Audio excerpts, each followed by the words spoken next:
સૌપ્રથમ વિદ્યાર્થી મિત્રો વાત કરીએ વિભાગ એ ની વાત કરું તો એની અંદર ગદ્ય વિભાગ છે, 2 માર્ક્સના જોડકા આપેલા છે બરાબર।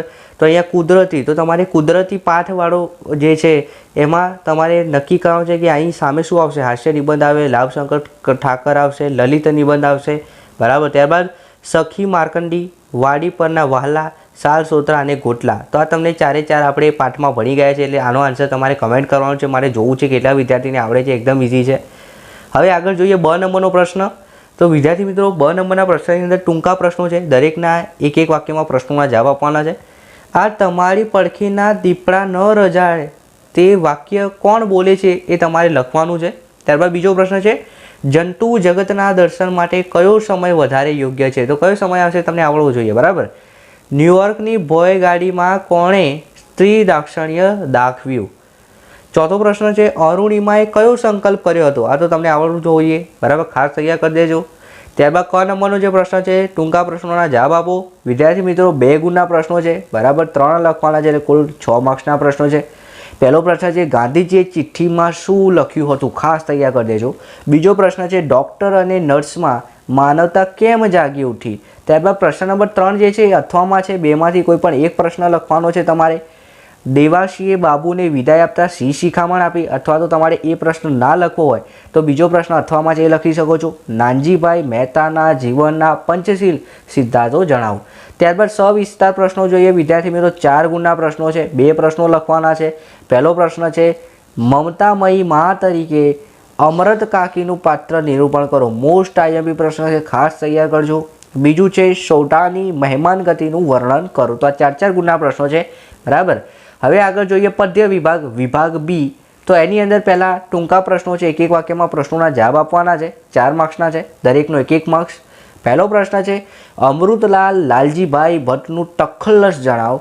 બીજું છે પછી સમળીઓ બોલ્યા કાવ્યનો સાહિત્ય પ્રકાર, આ તો તમને આવડવું જોઈએ, બધાના સાહિત્ય પ્રકાર અને લેખકનું નામ જે છે ખાસ તૈયાર કરી દેજો, 100% પરીક્ષામાં પૂછાશે। ત્યારબાદ ત્રીજું છે હાઇકુ કયા દેશનું સાહિત્ય પ્રકાર છે, આનો આન્સર કમેન્ટ કરજો વિદ્યાર્થી મિત્રો, એકદમ સહેલું છે। ચોથું છે નરસિંહ મહેતાની કર્મભૂમિ કઈ હતી, તો શું આવશે, આનો આન્સર પણ તમને આવડવું જોઈએ, એકદમ સહેલું છે। ત્યારબાદ કાવ્યપંક્તિ પૂર્ણ કરો, 2 માર્ક્સની કાવ્યપંક્તિ છે મારા સપનામાં આવ્યા, પછી આગળની ખાલી જગ્યા તમારે પૂરી કરવાની છે, દ્વારિકાના સુબા। ત્યારબાદ છે ક નંબરનો પ્રશ્ન, જેની અંદર 2 ગુણના પ્રશ્નો છે, 3 લખવાના છે બરાબર। પહેલો પ્રશ્ન છે આગને કોણ ઠાળી શકે છે। બીજું છે ગોવાળોમાં ગિરધર કઈ રીતે શોભે છે। ત્રીજો પ્રશ્ન છે જેમાં અથવામાં પ્રશ્ન છે બરાબર, દાંત રંગાવ્યા બાબતે તેજમલ કયો ખુલાસો આપે છે, અથવા તમારે બીજો પ્રશ્ન લખી શકો છો, અથવામાં છે માતાની આંખોથી કવિ શું પ્રાપ્ત કરે છે। આગળ ડ નંબરનો પ્રશ્ન સવિસ્તાર છે બરાબર, 4 ગુણના પ્રશ્નો છે, અહીંયા વાત કરીએ આપણે તો પહેલો છે રસ્તો કરી જવાના ગઝલમાં જોવા મળતી ખુમારી જણાવવાની છે, એટલે સવિસ્તાર એનું વર્ણન કરવાનું છે। બીજો પ્રશ્ન અથવામાં છે, 2માંથી તમે ગમે તે એક પ્રશ્ન લખી શકો છો। હોસ્ટેલમાં રહેતી દીકરીનું દ્રઢ મનોબળ, અથવા તો બીજો પ્રશ્ન છે પુત્રવધુનું આગમન ઘર માટે ઉત્સવ બની ગયું એમ કવિ શા માટે કહે છે। હવે વિદ્યાર્થી મિત્રો વાત કરીએ આગળ વ્યાકરણ વિભાગની, ખાસ ધ્યાન રાખજો, વ્યાકરણ વિભાગમાં હું તમને એકદમ મસ્ત રીતે સમજાવી, જેથી તમને વ્યાકરણમાં કોઈ જ તકલીફ નહીં પડે, ધોરણ 9 ધોરણ 10માં બરાબર કોઈ જ તકલીફ નહીં પડે, ખાસ જોઈ લેજો। પહેલું છે શબ્દની જોડણી, તો પ્રતિબિંબની જોડણી કંઈક આ રીતે લખાશે, પ્રતિબિંબ, આ પ્રતિબિંબની સાચી જોડણી આ રીતે થશે। ત્યારબાદ આશીર્વાદ, તો આશીર્વાદ આપણે આ રીતે લખીએ, આશીર્વાદ બરાબર। ચલો આગળ સંધિ છોડો અને સંધિ જોડો, તો નયન, તો ન વત્તા અયન, ન વત્તા અયન। ત્યારબાદ રમા વત્તા ઈશ, તો શું થશે રમેશ, ક્લિયર। ચલો નીચે આપેલા તળપદા શબ્દના શિષ્ટરૂપ આપવાના છે। આવરદા, આવરદા એટલે શું, મોકો બરાબર, મોકો અથવા તો તક। ભો, તો ભોનો તળપદા શબ્દ શું થશે, ખાસ મને કમેન્ટ કરાવજો। ત્યારબાદ વિદ્યાર્થી મિત્રો પ્રશ્ન નંબર 4 જે છે એની અંદર સમાસ ઓળખાવાનો છે નર્મદા, તો નર્મદા દ્વંદ્વ સમાસ જે છે એ નહીં આવે બરાબર, દ્વંદ્વ ના આવે, દીર્ઘુ ના આવે। ત્યારબાદ ઉપપદ સમાસ છે બરાબર, તો શું આવશે ઉપપદ સમાસ। ત્યારબાદ વાત કરીએ શૈશવ શબ્દનો સાચો સમાનાર્થી શબ્દ, તો શૈશવનો મતલબ શું થાય ખબર, બાળપણ બરાબર, બાળપણ આવશે, શું જવાબ આવશે બાળપણ। હવે વિદ્યાર્થી મિત્રો છઠ્ઠો પ્રશ્ન, વિરોધી શબ્દો આપો. સ્નિગ્ધ, સ્નિગ્ધનું વિરોધી થશે કઠણ. પ્રશંસા તો નિરાશા, બરાબર. પ્રશંસાનું વિરુદ્ધ આપણે એમ પણ કહી શકીએ, આપણે કોઈની જે છે એ ઉડાવી. પ્રશંસાનું વિરુદ્ધથી ઉડાવી થઈ શકે, બરાબર. કોઈ પણ તમે લખી શકો છો. હવે અલંકાર ઓળખાવો. ખેતર ખેડીને કરો સીમ સુહામણી. ખેતર ખેડીને કરો સીમ સુહામણી. ત્યારબાદ ભગતનો અવાજ જોયો હોય તો વાંસળી જેવો. તો આ કેવું છે? અહીંયા કયો અલંકાર આવશે તમને આવડવું જોઈએ. જેવો જેવી જેવો આવે એટલે ઉપમા અલંકાર. અહીંયા ઉપમા અલંકાર છે, બરાબર. ત્યારબાદ ખેતર ખેડીને કરો સીમ સુહામણી. તો ખેતર ખેડીને સીમ સુહામણી કરવાનું છે એટલે આ જે છે એ રૂપક અલંકાર ના આવે. અહીંયા આપણે કર્મ અલંકાર જે છે લખી શકીએ છીએ. ઓકે, આનો આન્સર ખાસ મને કમેન્ટમાં જણાવજો વિદ્યાર્થી મિત્રો. ઘા દેવો, રૂઢિપ્રયોગનો સાચો અર્થ શોધો. તો શું કરવું? ઘા દેવોનો મતલબ ઘા દેવો તો પ્રહાર કરવો. શું થશે? પ્રહાર કરવું.